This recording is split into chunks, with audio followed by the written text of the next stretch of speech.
Sabi ng tatay ko, anak kita, anak kita. Sabi ko, siya, balik ka na dito. Sabi ba? Ayos. Anyway, sabi kasi, meron akong kaibigan. Sobrang, di ba sobrang yaman, may pera na sila ngayon. Pero mayaman na sila dati. Pero mas medyo naging masaya pa sila ngayon. May bakery siya. Sabi niya sa akin, alam mo, minsan, kasi matalino eh. Sabi niya, alam mo bro, naisip ko, yung, di ba, may Diyos. Feeling ko yung mga tao, tumitingin lang dyan kasi wala na ibang makapitan. Sabi ko, bigot na. Sabi ko, ano ka ba? Katoliko ba? Oo. So, ba't parang naman naisip yan? Sabi niya, hindi ko lang alam. Sabi ko, gano'n na. So, nakita nyo, may mga tao nag-isip na gano'n. Hindi naman tayo lahat, pero may mga tao nag-isip nun. Kaya ito yung mga misconception about Christianity. Tapos, a wrong notion because Christians are not taught to escape problems, but to face them. Hindi yung mga Kristiyano, hindi tayo tinuruan na talikuran yung mga problema natin. Alam niyo, brothers and sisters, di ba, problemado na ako sa ugan. Kasi ako presidente ngayon eh. Tawag-tawag sa mga wala pang alaman. Sabi ko, baka accounting? Sabi ko, sige, tawag ako nung nakaraan lang, nung Friday lang. Tagal ko siya alaman sa amin eh. So, ma'am, wala pang allowance. Pasensya na, down ng pay system. So, lahat, ilan yung detects ko. Down pa system ng BPI. Diba? Alam ko.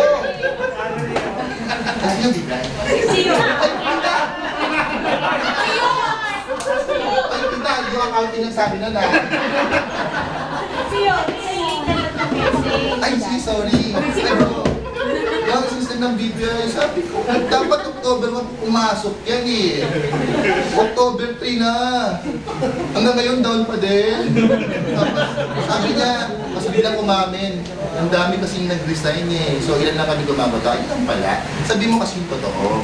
So sinabi ko sa lahat. Lahat sila, ay kawawa naman sila. Ano ba ito ko? Ay. Hindi. Ako kasi sabi ko, Lord, gusto ko na lumipat ng ibang kumpanya kasi talayo ako sa pamilya ko, si Simon, pag may sakit, na hirap. Hindi naman nahirapan pagpainom ng gamot. Gusto ko kasi pag nagpapainom gamot na doon ako eh, kasi anak ko yun eh. Sa layo ko, mas pag umalis na ako, kunyari, Monday, sabi ni Simon, Hindi naman, iwan ako. Sabi ni Simon, pag-uwan ko, umayos ka nga, di ba? Pero, so, tapos minsan dinaguan ko siya. Tapos, paglabas niya dun sa kwarto, sabi niya, Lana, Daddy. Gumanon lang siya. Sabi ko, sakit. Na kaya ako magtrabaho. Sabi ko, Lord, sabi ko, bakit hindi mo ba ako mabigyan ng ibang kumpanya? Diba? Lord, di malapit-lapit naman sa pamilya ko. Kasi sinisisi ko nga, minsan, sabi ko, ginawa ko naman to. Hindi mo na ako nag-cheese ng nakaraan, pinabaya ko lang sila. Ay, pero kinukwento ko sa asawa ko yun sabi ko, mismap lang ako. Joke lang, mami. Hindi, yun, sabi ko, Lord, hindi mo naman ako, ba't yun naman ganun? Sabi pala doon, may verse dito sa Bible, kasi kung mabasa ko ng Bible, then kami sa pinasa. Na lahat tayo, brothers and sisters, blessed tayo ni God eh. Diba? Ang gawin mo lang, yung effort pa na gawin yung gusto mo, at eventually, kasi mahal tayo ni God eh. Diba may God's love nga eh. Yung effort lang, tapos lahat yung ibibigay sa atin. Mag-pray lang tayo. Alam mo ba, meron yung asawa ko, nag-pray, ano siya ngayon, may binabasa siya. Too busy not to pray. Sabi doon, haba na ito ko, nasa first portion pa tayo. Sabi, pag nagpe-pray daw dapat, maniwala tayo. Pero pansin nyo ba, pag nagpe-praising, di ba nakita sa TV, parang nakaganon sila, may nakatakas yung kamay. Meron pala ibig sabihin yun, brothers and sisters.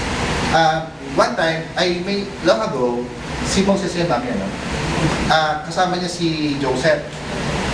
Si Joshua, o iba, kapatid niya yan. Si Joshua, mas nakipaglaban sila dun sa mga galing sa Egypt. Tapos, sabi niya, ipag-pray